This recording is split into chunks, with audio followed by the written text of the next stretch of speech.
back of the van job. So it's off the church job. Obviously 1909, which is the date of the church. It's original to the building. So what I've done, I've given it a blast over the weekend with the old needle gun, taking it all back to cast iron. Got all the rust off it, and I'll now give it a coat of the old red oxide. So I'll probably give it 3 coats of the red oxide, flatten off in between each coat, and then the final coat I'm going to do in a black gloss to match the downspout, and then the 1909 I'll mask it all off, and I shall do it with gold leaf.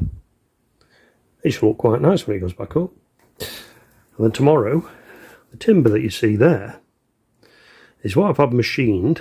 It's all been rebated out, not that you can see that here, but that tomorrow is what we're going to start making the window frames with. Interesting. Well, I'm going to need some dowels for these window frames, so I've got my little gadget here which I'm going to try out for the very first time. So we'll give you a quick look at that and how it works, and see if it does work indeed, because I've never used it to make some dowels up for pegging these frames together.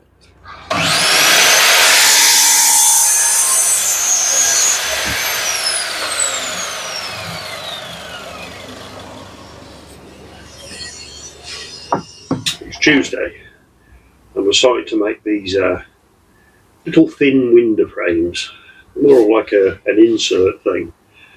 So I think originally the way it was done is in the stone mullions, this slot's cut in, so I think it was leather lights set into the stone. However, they're sort of like eroded and buggered now, so we make these little frames, plenty of paint on them so they're not going to rot, a bit of red oxide first, and then, you know, primers and glosses and all that. Just to hold the glass. That's all it's for. So let's crack on and make a frame.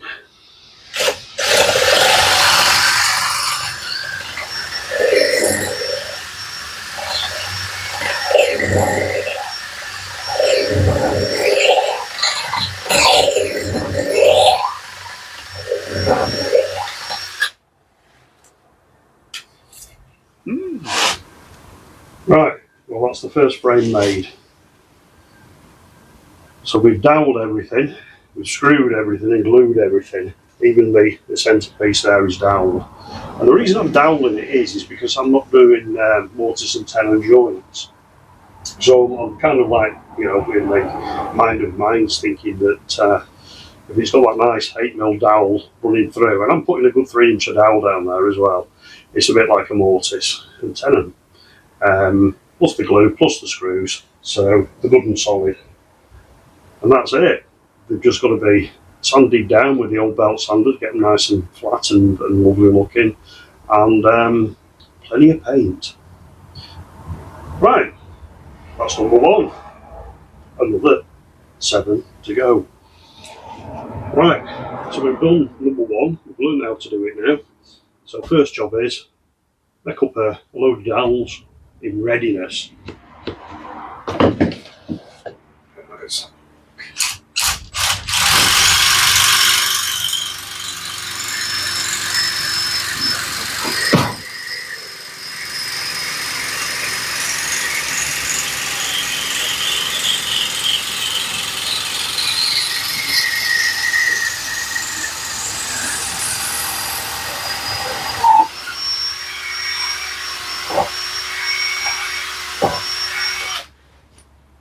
Lovely.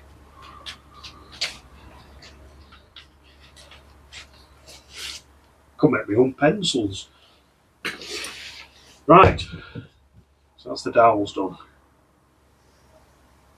Now for the wood butchery.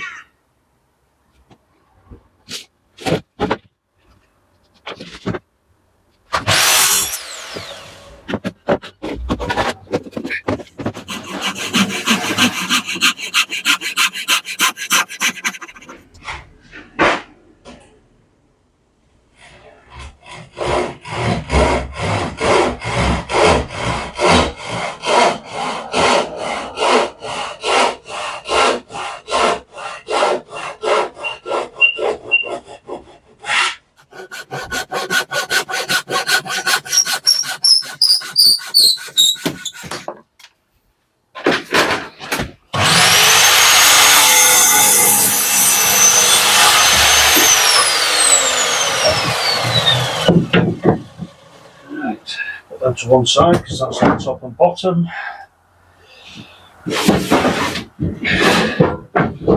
And we want now to cut these down.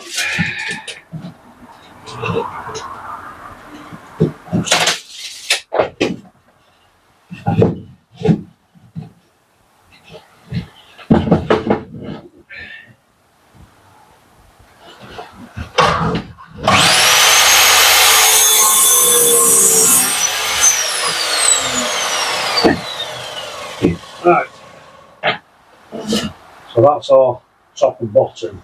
So what I've got to do with these is I've got to notch out to make the joint.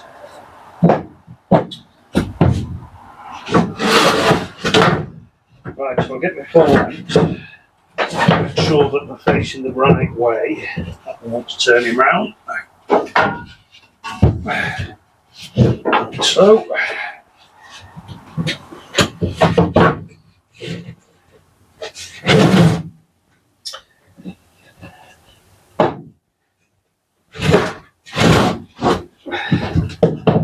Okay, so we put those onto there like that. I mean, of course, we could do all this by measure, but I find it a bit quicker this way. Mark on there. There's a mark on there.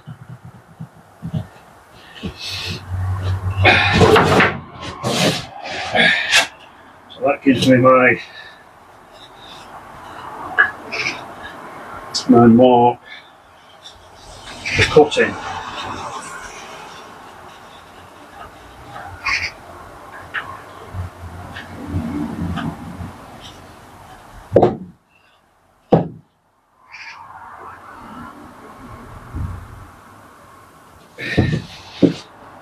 All marks there and there. Mark up the end there like that.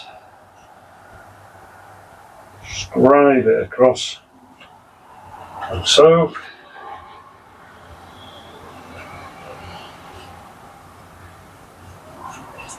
And there we go.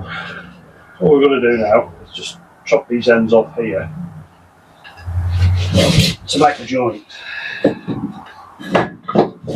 The oils will be exactly the same, so we can use the first one now as a template.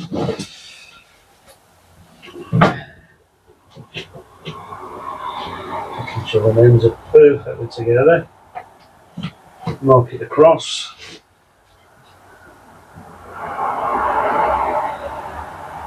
And again, mark it across.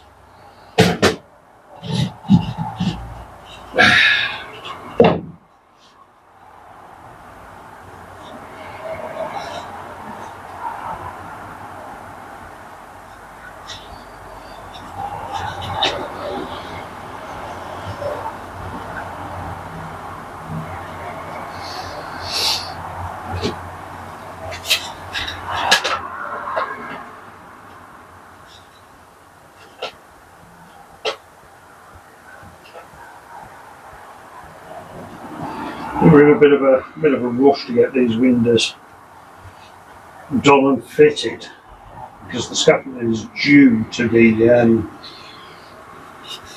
dismantled on the 10th of November, which is in a few weeks' time.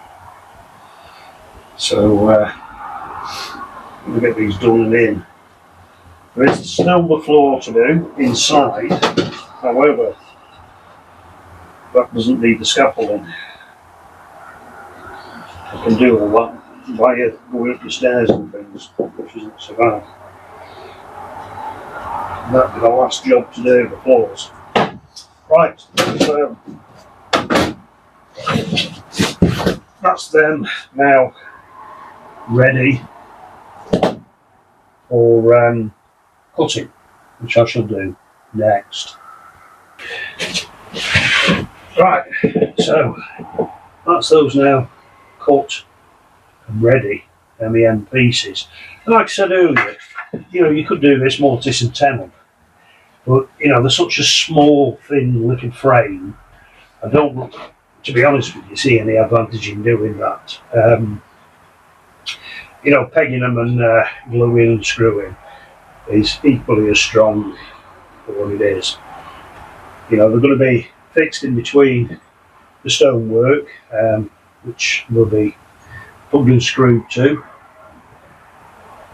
and there's no openers on them, nothing like that, so you know, it's fine, it's fine. Right, so next stage. Right, so what we're going to do now is put that onto there, put that out of the way, and then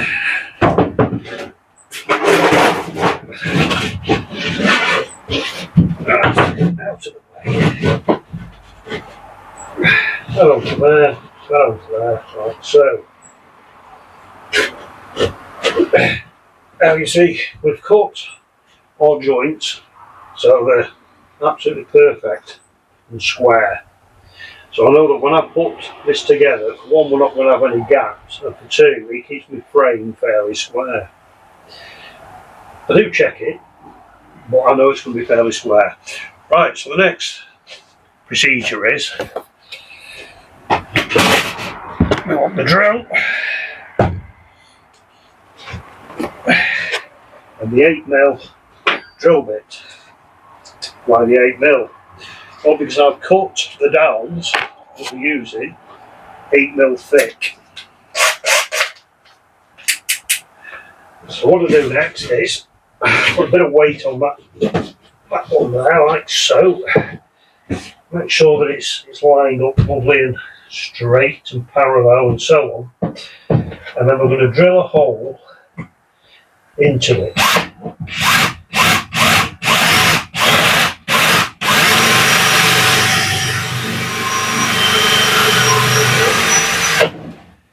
And we'll repeat that on the other side.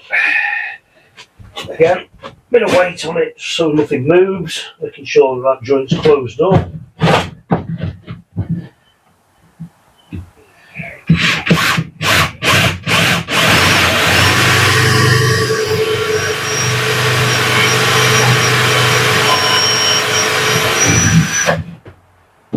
Right, so next we want our glue.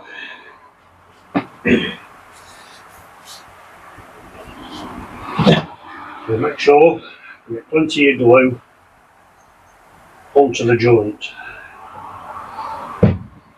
Line it up a little bit, making sure that it's all covered.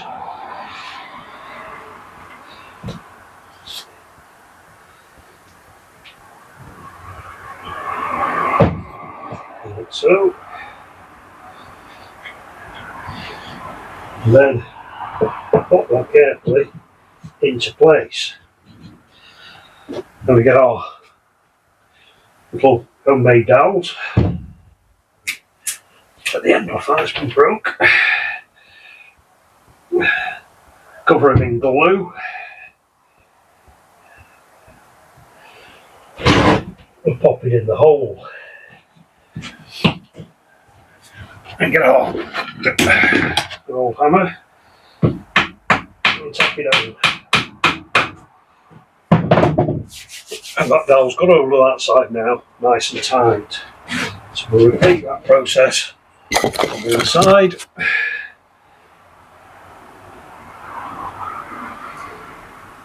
Onto your glue again. Like I said, this is kind of like it's acting like a bit of a tenon. Notice the tenon joint. Right, so that's those pegged now. A bit of glue away. There's a bit of rag.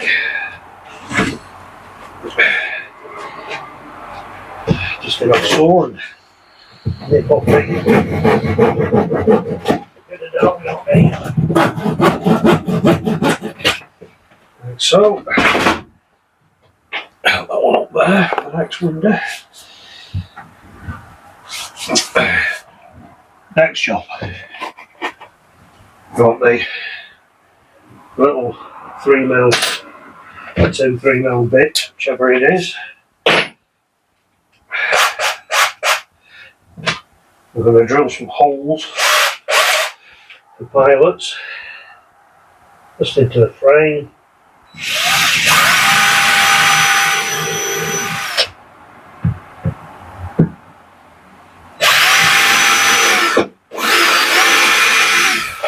Like so. When we get on wherever it's gone, the old countersunk bit or countersinking bit, put that into the drill.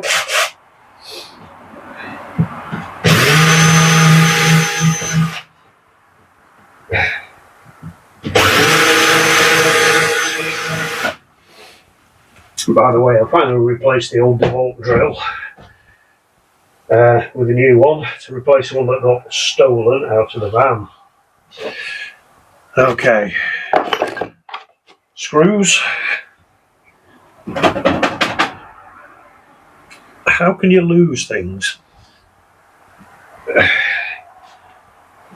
Oh, there it is.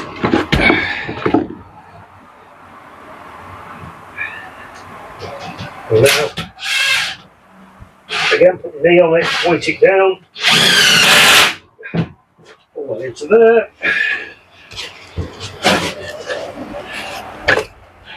Get some more screws.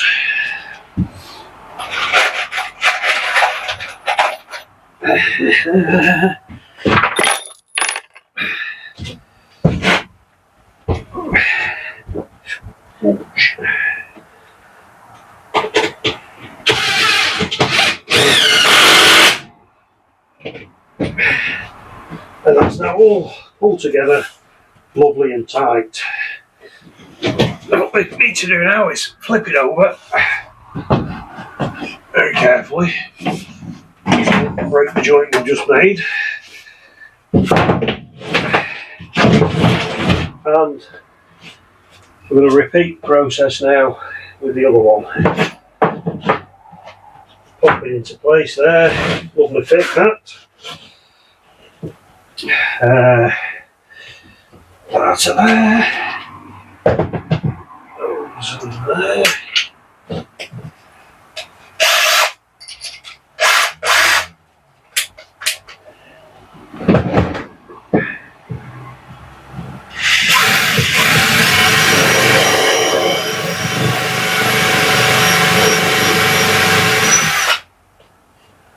On that side.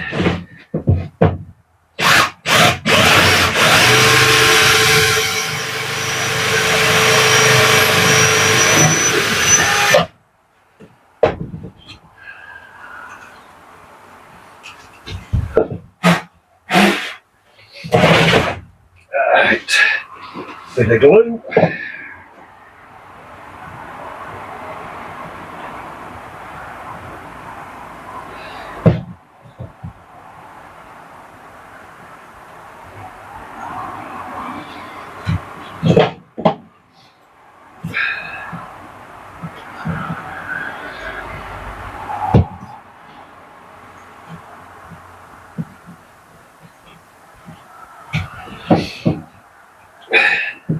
Into there, like so.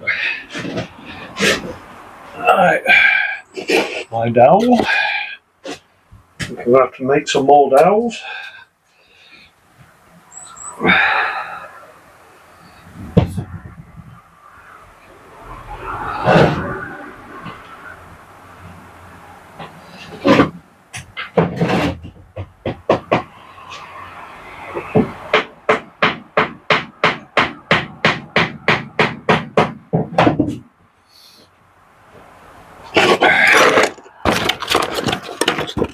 Oh, I run out of dowel. Quickly make another dowel now.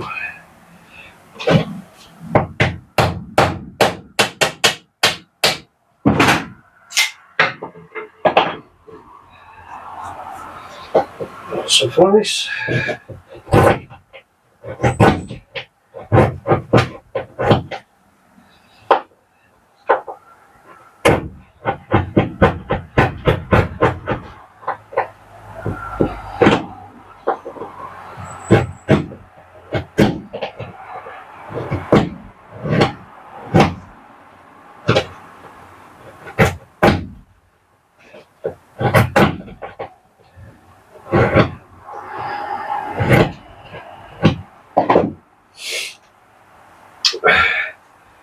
would imagine some of you thinking, why didn't you just buy some dowel? Well, you're quite right. But I've got this gadget and I wanted to try it out. So, because I've had it a while, I actually purchased it for making some beading for my line plaster work. I never used it.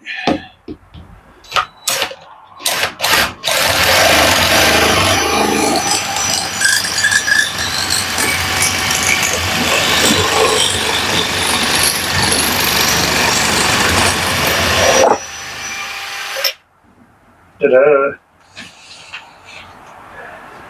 Simple as that. Bit of glue. Bit of the old Scooby-Doo.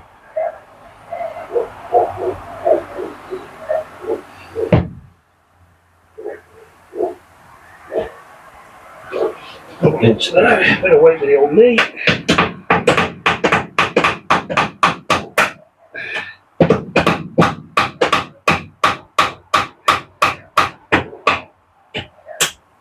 Right, that one.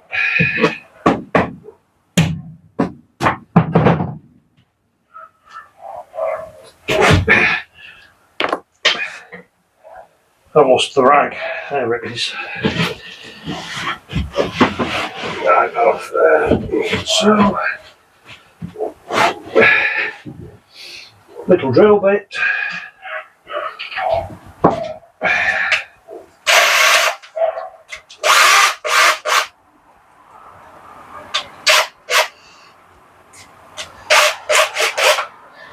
Out of the way.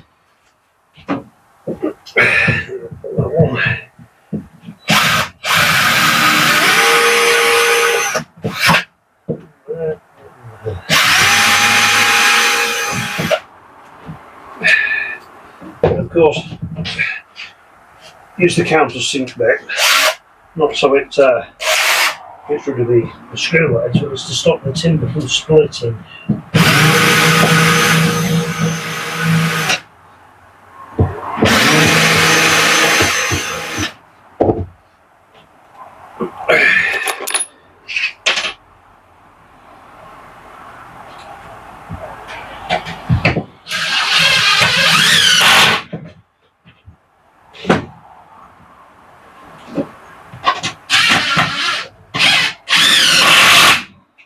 There you go. Right, so the only other bit we've got to do with that now is put in the centrepiece, which is pretty much the same procedure. Well, that's how we're making the frames up. Now, you may be a carpenter out there thinking, what the hell is he doing there? Or you may be thinking, yeah, it's alright though. But I know that for what they're for, they're going to be just fine. They'll fit in lovely.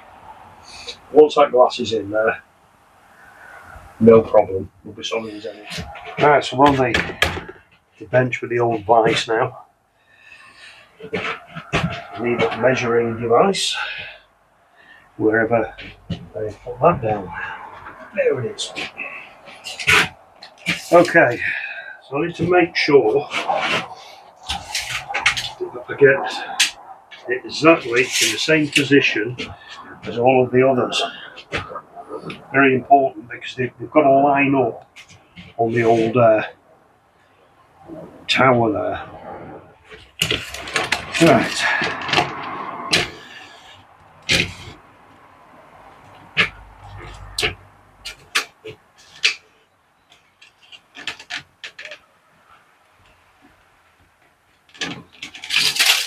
Okay.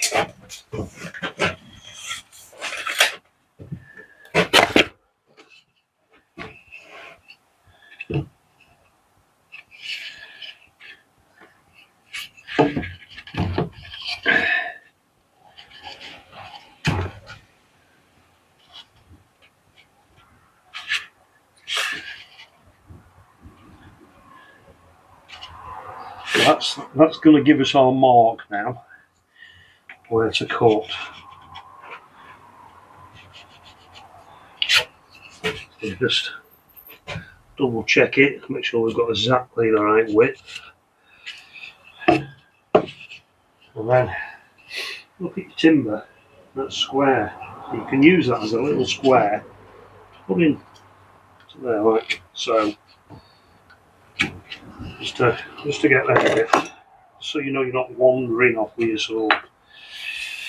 And when we do it, we're going to cut to the inside side of the pencil line.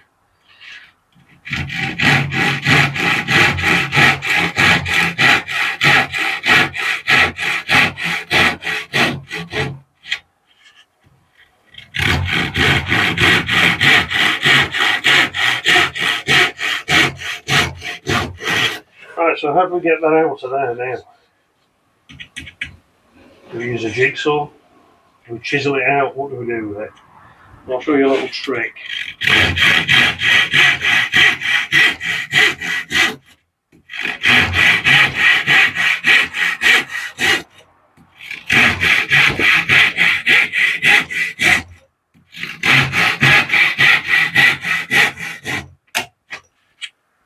Okay.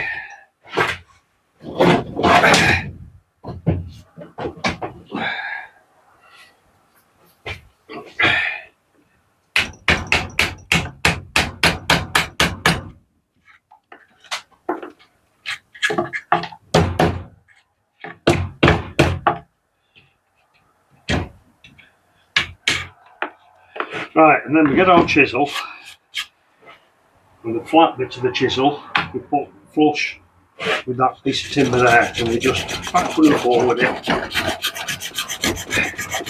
take off any excess. A little bit there, just have to put the saw through again. There we go. And the reason we're doing that is it will follow, the chisel will follow that piece of timber that's been machined, so that when we put our piece in into there,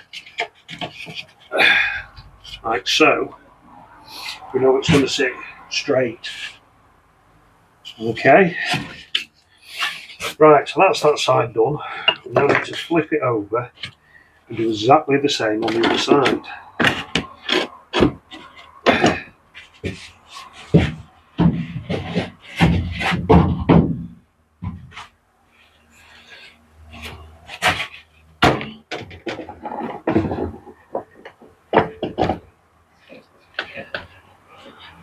Right, so again we need to measure, just to double check.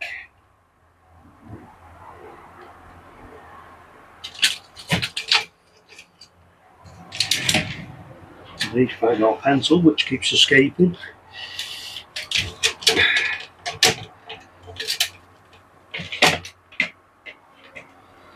There we go, so mark. Side of the rebate, so we know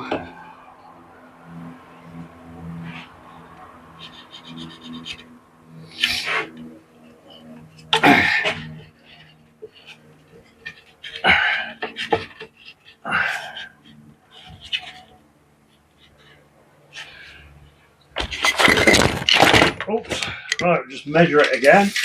There's a lot of measuring going on, but better to get it right than wrong. Right, that's absolutely spot on and in line now.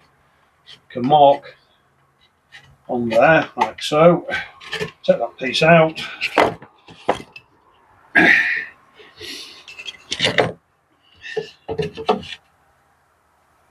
Little lines on there, just to keep us straight with that saw cut.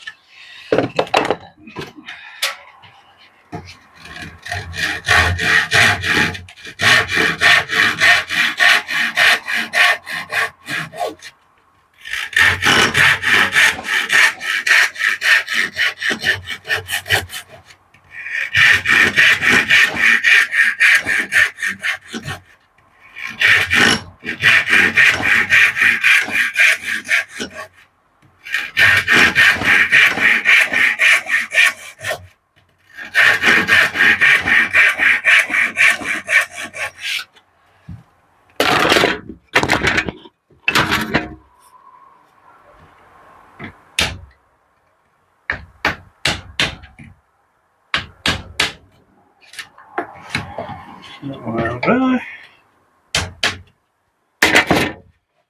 This one flat.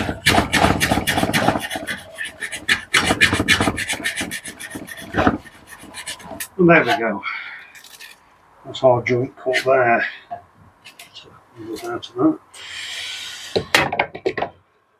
We'll just double check it with our template.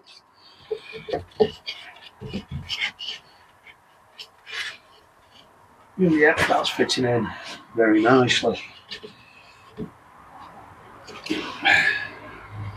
Okay, so next we need to measure the rebate size. And cut it things. Right, so now we've got our piece which is going to go in there, like so. So our next job is to obviously glue it, dowel it and screw it. And that's that frame ready for sanding and everything else that's needed to finish it and get it ready for fitting.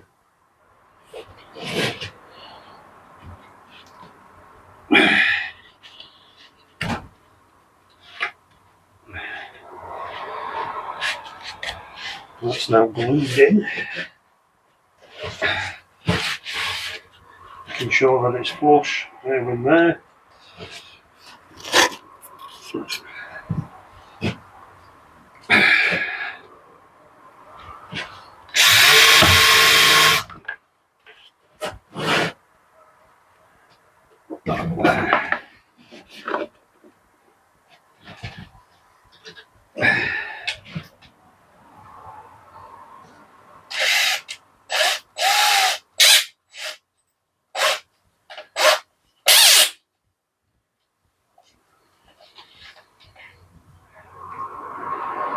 Come on.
Lovely.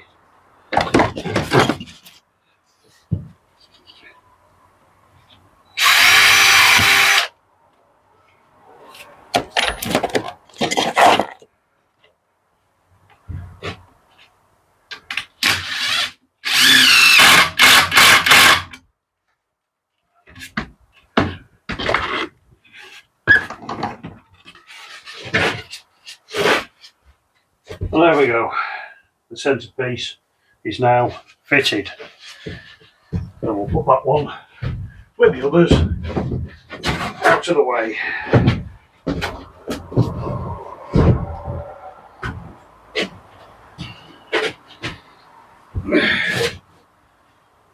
So that's basically how I'm making up the window frames for the church job. Like I said, nothing too spectacular. Because originally it had been lead lights, leaded glass, which was set into inserts in the stone, and that's long gone, and the stonework's well eroded, etc. So we can't put glass into it and like that. So these little frames I'm making are more like little inserts just to carry the glass. That's all, nothing more. Right, there you go. That's one window frame ready for paint. I say one, they're all done. All made, all sanded down. I've checked them, they're all square and nice and in twist and everything. Perfect job, thank goodness. It's not like I'm kind of guessing with the old wood butchery. My father, before he retired, was a joiner. So of course he taught me all sorts of bits and pieces on joinery many years ago.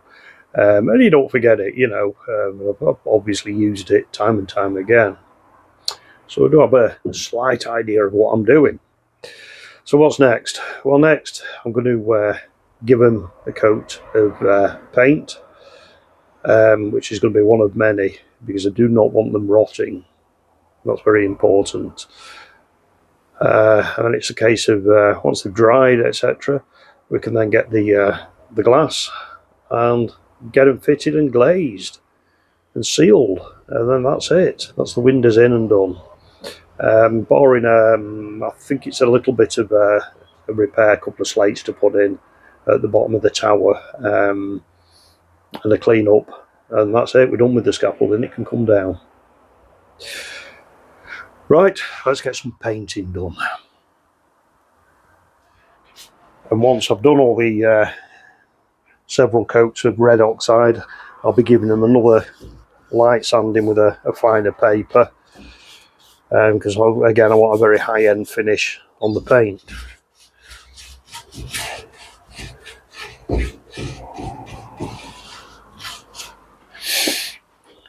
So let's face it, our Victorian forefathers would have gone to that amount of trouble with the original windows. Not that I think it had frames in, but even so, if it had, that's what they'd have done, because they tended to do it properly. And if you're a decorator out there, painter or something, and you're watching, let me know if you disagree, but I think I'm doing the right thing with it. And I've thinned this paint out as well with some cellulose thinners, so it's runnier, and hopefully that'll soak into the wood better, again helping to preserve it.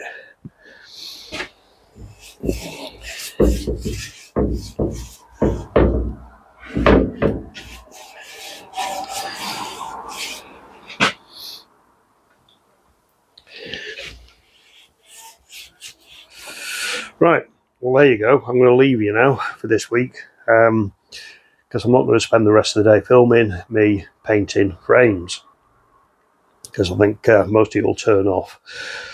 So I hope you've enjoyed this week's bit of wood butchery, and hopefully somebody's learned a trick or two. You never know.